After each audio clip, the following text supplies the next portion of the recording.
The day the HOA padlocked the community dock gate, my dock gate, I was waist-deep in lake water, untangling my son's fishing line from a stubborn patch of reeds. I looked up, soaking wet and holding a snapped rod just in time to see Karen Fairley, president of the Lakewood Pines HOA, smugly hanging a laminated sign. Private access HOA board members only. I blinked. "You've got to be kidding me." Karen turned around, hands on her hips, her bleach blonde bob stiff in the wind like it had something to prove. "Nathan Shepard, you've been warned. You haven't paid the amenity improvement fee for 3/4. "No payment, no dock." I wiped lake water off my face. "That's not a real fee, Karen. You made it up last month and backdated the invoice." "It passed in a board meeting," she said, like that magically made it legal. "You should start reading your HOA emails." I knew exactly what this was. Karen had been gunning for me ever since I put solar panels on my roof without asking her permission. Then came the chicken coop fiasco. She tried to fine me for livestock disturbance because my hens clucked too loud at sunrise. Now she was targeting my access to the lake, the same lake behind my house that I'd fished on with my son since we moved in 7 years ago. "That dock is part of the original deeded access," I said. "It's not yours to restrict." Karen smiled like a cat who just swallowed your goldfish. "Things change, Nathan. Welcome to Lakewood Pines." I watched her shuffle back to her golf cart. Yes, she drove a golf cart around like she was the queen of a country club, and I made a decision right then and there. She wanted to play games, fine, but I wasn't going to play by her rules. I spent the next 2 weeks researching property boundaries, water rights, municipal records, anything I could get my hands on. I even drove out to the county recorder's office, where a very bored woman named Marcy helped me dig through dusty files until we found the golden ticket. The lake was privately owned, not by the HOA, not by the city, by a family trust that hadn't been updated since the late 70s. And according to the records, the trust was about to expire and revert into public auction unless someone claimed it and paid the outstanding taxes right around $8,000. I called the county clerk. "If I pay the taxes and file ownership paperwork, I can claim the lake." "Technically, yes," she said. "If no one else contests it and you're first in line." I was at that courthouse the next morning with a cashier's check and a folder full of notarized documents. 3 weeks later, I owned the lake. Technically, I owned the land beneath the lake, the water rights, and the shoreline up to 10 feet from the edge, which included the dock Karen just padlocked. I waited until the new deed was officially registered. Then I sent an invoice to the HOA. $500 per household per month for lake access and usage. Karen called me the next day, furious. "You can't do this." I leaned back in my chair, sipping coffee from my "not today" HOA mug. "It passed in a board meeting," I said. "You should start reading your invoices." I was setting up a new motion-activated trail camera by the lake's edge when the first certified letter from the HOA arrived. It had a gold-embossed logo and smelled faintly of perfume, meaning it came straight from Karen's desk. I opened it at the kitchen counter while my son, Illy, poured cereal beside me. "Another fake fine?" he asked, not even looking up from the box of corn loops. "Worse," I said. "They're accusing me of extortion." Illy gave me a flat look. "You literally own the lake." "Yep." The letter was a masterpiece of inflated vocabulary and hollow threats. They claimed I'd illegitimately procured a shared community asset and exploited it for personal financial gain. They also said I had threatened the welfare of the community by restricting access to a long-standing amenity. I folded the letter and set it aside. They're bluffing. They've got nothing. But they weren't done. That Sunday, I walked out to find 3 bright orange "no trespassing" signs staked into the ground on my side of the lake. They'd even planted one directly in front of my dock. I pulled all 3 out and leaned them against Karen's golf cart, which she'd parked illegally in front of the clubhouse. The next morning, someone reported me for vandalizing HOA property. A city code officer knocked on my door before I'd even made coffee. "You do realize those signs were on your parcel, right?" I said, holding up my plat map clearly showing the shoreline boundary. He paused, squinting at the paper. "They didn't mention that. They also didn't mention they're charging residents for a dock they don't own." He took a photo of my map with his phone. "I'm gonna escalate this upstairs. Something's off." By midweek, I had 10 households texting me for clarification. The HOA had sent out another letter, this time demanding payment for emergency lake rehabilitation fees due to unapproved ownership activity.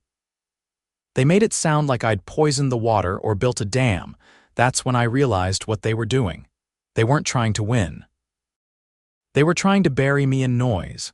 Paperwork, threats, obscure regulations, anything to stall, confuse, or intimidate, so I changed tactics. I started holding open office hours. Twice a week, I'd set up folding chairs on my back lawn by the lake, make a couple of pitchers of lemonade, and explain everything to anyone who wanted to hear. I showed neighbors the deed, tax receipts, and county filings. I even offered them free written permission slips for lake access, no charge. Just sign their name and agree to basic safety rules. Word spread faster than I expected. By the second week, over 40 homeowners had signed up. One of them, a retired civil engineer named Dolores Boone, brought her binder of HOA meeting minutes dating back 15 years. "You're not the first they've tried to push out," she said, flipping to a highlighted section. "They fined a woman $800 for putting a bench under a tree, said it violated aesthetic cohesion." "Let me guess," I said. "She moved out," she sold at a loss. Dolores wasn't the only one with stories. A former Air Force mechanic named Jim told me they once towed his RV out of his driveway while he was out of town without notice. Another woman, a nurse, said the HOA accused her of unauthorized landscaping for planting tomatoes in her backyard. We started compiling everything. I created a secure Google Drive folder and uploaded every document, photo, and video I could gather. Illy helped me digitize the older records. Within a week, we had over 200 files cataloged by incident type, date, and resident name. Meanwhile, the HOA doubled down. They hired a private security firm, 2 guys in ill-fitting polos with clipboards and wraparound shades. They started patrolling the lake, asking people for proof of access. One of them even tried to stop my son from kayaking near the center. "Do you have authorization to be on the water?" the man asked. Illy pulled out a laminated card I'd made for him, property owner's son, full access. The guy backed off, muttering something about pending litigation. Then, one night, something crossed the line, around 2 a.m. I woke to the sound of tires on gravel. I looked out my front window and saw 2 figures hauling something heavy toward the dock. I grabbed my phone and turned on the security camera feed, one of the new ones I'd hidden in a hollow tree trunk. They were pouring concrete into the base of the dock ladder. As in, sealing it shut, I called the sheriff. By the time deputies arrived, the 2 men were still there, one holding a flashlight, the other smoothing the cement with a trowel. They froze like raccoons in headlights. "Step away from the structure," one of the deputies barked. Turned out both men were contractors hired by the HOA. No permits, no authorization, and certainly no legal right to tamper with private property. The deputies took statements, logged the incident, and promised follow-up. The next day, I received a call from a detective with the County Property Crimes Unit. "Mr. Shepard," he said, "we're opening an investigation into HOA board activity. Several complaints have come in and your footage helps a lot. If you're willing to cooperate, we'd like to move forward." "You'll have everything I've got," I said. "Trust me, there's more." While the investigation took shape, Karen made a last-ditch move. She called an emergency HOA meeting at the clubhouse, inviting all homeowners. The agenda was vague, but I knew what she was planning: a vote to revoke my association membership and strip me of community privileges. I showed up early. As residents filtered in, I handed out printed packets, each with a timeline of HOA abuses, photos of their concrete stunt, and a QR code linking to the evidence archive. People read in silence. Some whispered. Others just stared at Karen when she finally entered, wearing a bright red blazer and fake confidence. She tried to start the meeting, but the room wasn't with her anymore. A man in the back stood up. "Before we do anything, I want to know why the HOA is using our dues to pay for private security and illegal dock sabotage." Karen cleared her throat. "Let's stay on agenda," another voice cut in. "No, we're not blowing past this. I saw the video. You hired people to destroy public property." "It's not public," I said, stepping forward. "It's mine, and I gave you all access until they started pouring concrete." Someone clapped. Then another joined. And another. Karen tried to gavel it down, but the sound was lost in the growing unrest. People began demanding an audit, a recall vote, a special election. Dolores stood and read aloud excerpts from the bylaws, pointing out half a dozen violations the board had committed in just the last year. It wasn't just a mutiny. It was a reckoning. The detective called me 2 days later. "2 board members have agreed to testify. We're recommending charges for property damage, misappropriation of funds, and conspiracy to defraud." "Will Karen be arrested?" "She's under investigation, and based on what we're seeing, yes, that's likely." By the end of the month, she was gone. A new interim board was elected, composed of residents who'd been quietly waiting for change. They dropped all fake fees, refunded the emergency charges, and signed a legal agreement acknowledging my ownership of the lake and guaranteeing fair access to all residents. I didn't charge them a dime. But I did install a new sign at the dock entrance. It read, "Welcome to Shepherd Lake. Be kind, fish responsibly, and never mess with a guy who can out-research you." 3 weeks after the new board took over, I received a certified envelope with the county seal in the corner and an evidence inventory list clipped to the front. Inside were copies of subpoenaed financial records, deposition transcripts, and a cover letter from the district attorney's office. They weren't just investigating the sabotage at the dock anymore. This had gotten bigger. I sat on my porch with the packet spread across the table, reading through it with a highlighter and pen. Ellie sat across from me, whittling a piece of driftwood into a vaguely angry-looking duck. "According to this," I said, tapping one of the pages, "Karen authorized payments to a landscaping company that doesn't exist." He didn't look up. "Think she pocketed the money, no doubt. They've got over 20 invoices to Greenland Improvements with no tax ID, no business license, and no registered address. Why didn't anyone catch it before? Because she ran the board like a private club. They didn't keep minutes half the time, and when they did, they were typed up by her niece." Ellie carved a shallow gouge into the duck's beak. "So what happens now? They're preparing charges. Fraud, embezzlement, criminal mischief. And that's just what they've confirmed so far." He gave a low whistle. "Bet she didn't see that coming." I didn't think anyone had, but the deeper the DA dug, the uglier it got. Turns out the HOA had been quietly collecting infrastructure assessments for the past 2 years' money allegedly earmarked for sidewalk repairs and clubhouse maintenance. But several of those projects had never happened. And the ones that did were completed by companies with suspiciously close connections to Karen's extended family. One such company, Precision Pathways, was owned by her brother-in-law, who billed over $18,000 for pressure washing brick walkways that hadn't been touched in a decade.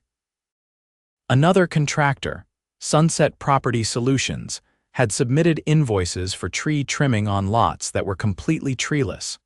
The new board requested a formal audit, and the county agreed to oversee it. A forensic accountant named Marla DeSantos was assigned to the case. She had the kind of dry, methodical tone that could make a hurricane sound like a clerical error. "The paper trail's sloppy," she told me during a phone call. "They didn't even bother hiding the double entries. Looks like someone thought they were untouchable." "They weren't wrong," I said. Until now, she paused. We're also seeing irregularities in how architectural approvals were handled. Some residents were fast-tracked with no documentation. Others were denied repeatedly without clear cause. Any idea why? I didn't answer at first. Then I said, Karen didn't like people she couldn't control. Marla exhaled. That tracks. The fallout from the investigation spread quickly. Local news picked up the story and ran a segment titled Power, Privilege and HOA Corruption in Lakewood Pines. They used drone footage of the lake, a few stills from security footage, and interviews with several residents including Dolores, who came off like a cross between a grandmother and a legal hammer. She treated the bylaws like her personal weapons locker, Dolores said on camera. Anyone who questioned her got fined, threatened, or ignored. It wasn't a homeowners association. It was a regime. The segment went viral, at least locally, and triggered a wave of resignations from other small HOAs across the county. Apparently, Karen had been something of a mentor to several other board presidents. It turned out she'd hosted private compliance workshops where she taught them how to enforce obscure bylaws aggressively, write vague fee structures, and neutralize disruptive residents. The county council stepped in.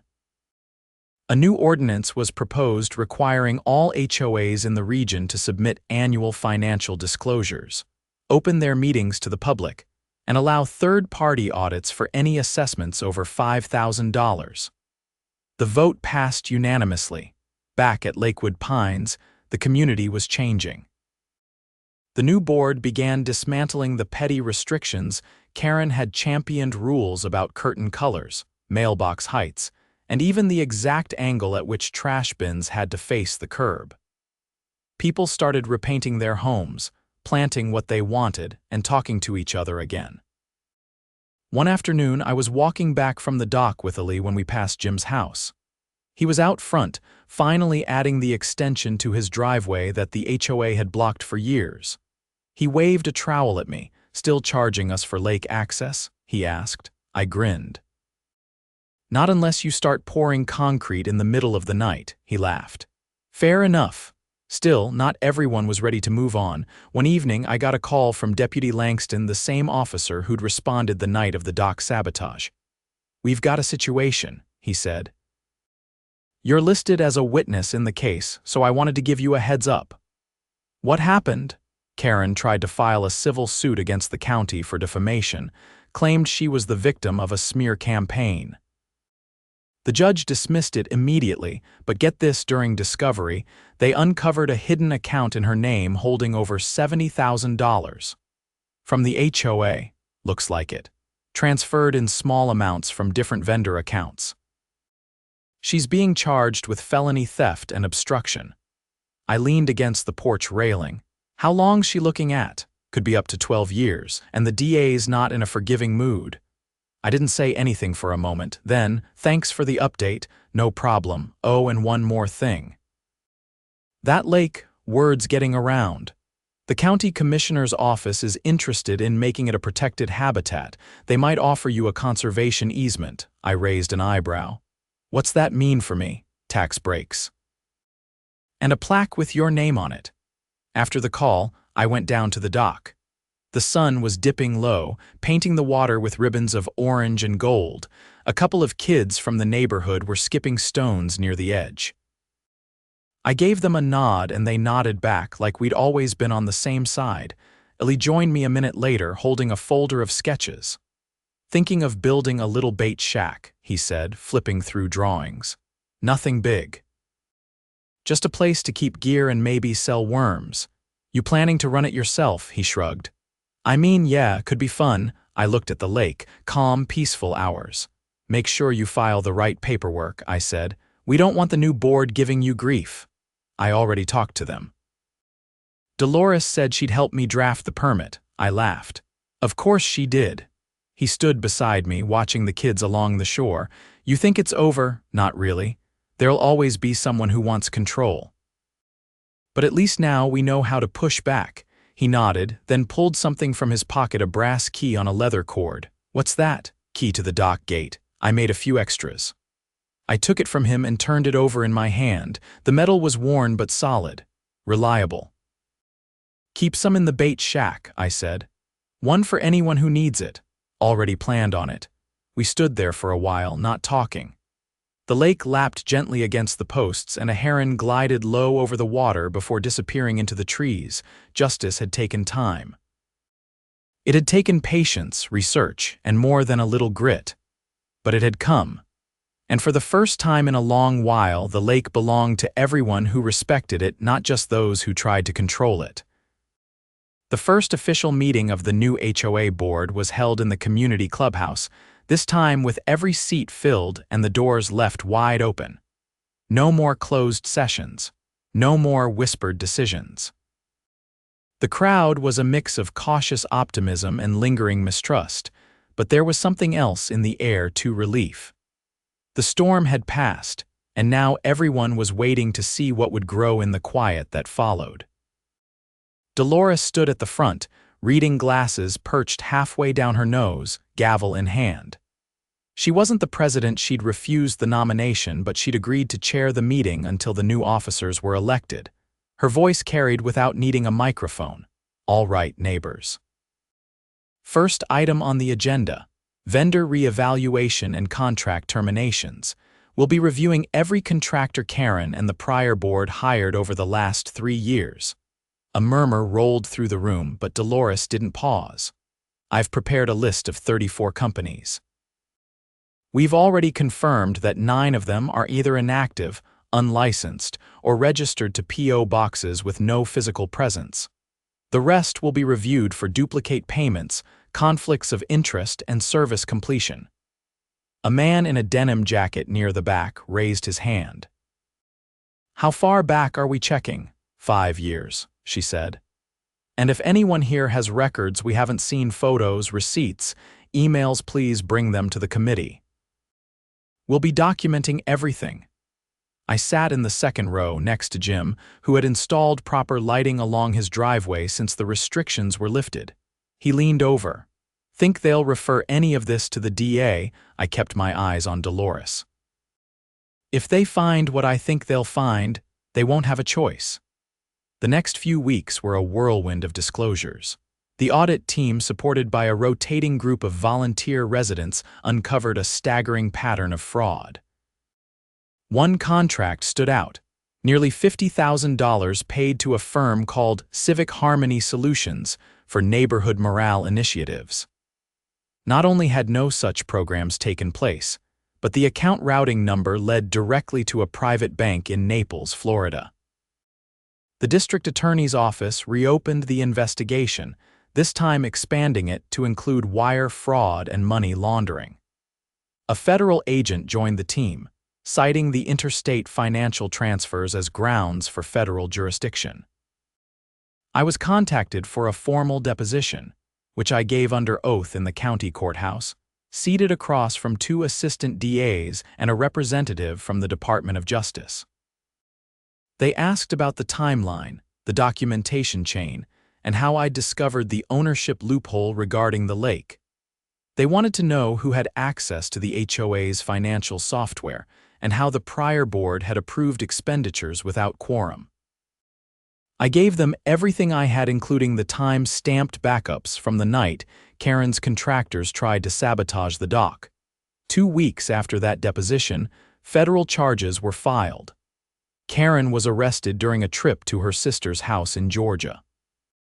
Her husband, a former board member who had quietly resigned a year ago, was picked up later that night.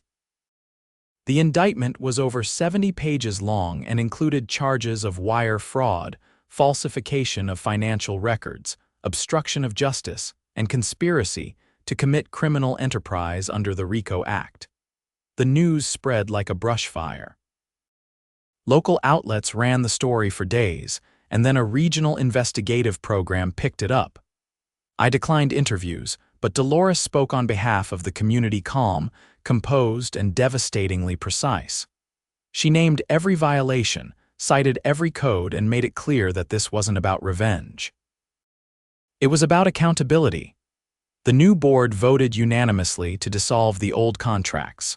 refund improperly collected fees, and establish a permanent oversight committee made up of residents without ties to vendors, contractors, or prior board members.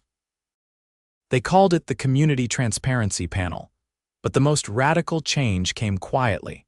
One evening, after the sun had dipped behind the trees and the lake was cast in slate-blue shadows, Dolores knocked on my door. She wore her usual windbreaker and carried a leather folder under her arm. "We've been talking," she said, "about the future of the lake." I stepped aside and let her in. Ali was at the kitchen table, sketching out layouts for his bait shack, and gave her a polite nod. She laid out the folder across the counter. "We want to put a conservation easement on the property. Not just for tax reasons, though it'll help, but to protect it, permanently." I looked through the paperwork. The proposal was simple. The lake would remain privately owned but be protected from development, pollution, or commercial exploitation. It would also be managed by a joint stewardship committee made up of rotating residents. I would retain legal ownership and final authority on major decisions, but day-to-day care would be shared. "You're sure about this?" I asked. She nodded. "We've seen what happens when one person controls everything, even if they mean well. This way, it's never just one voice again." I thought about the nights I'd spent staring at that lake, wondering how to fix what had been broken. This wasn't just a fix, it was a foundation. We signed the paperwork a week later. The county approved the easement, and a bronze sign was installed near the dock that read, "Shepherd Lake Reserve, a community stewardship project preserved for future generations."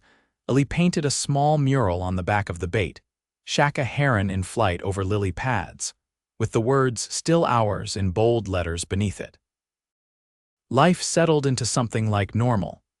People began to use the lake again, not just for fishing, but for canoe races, bird watching, even small weddings.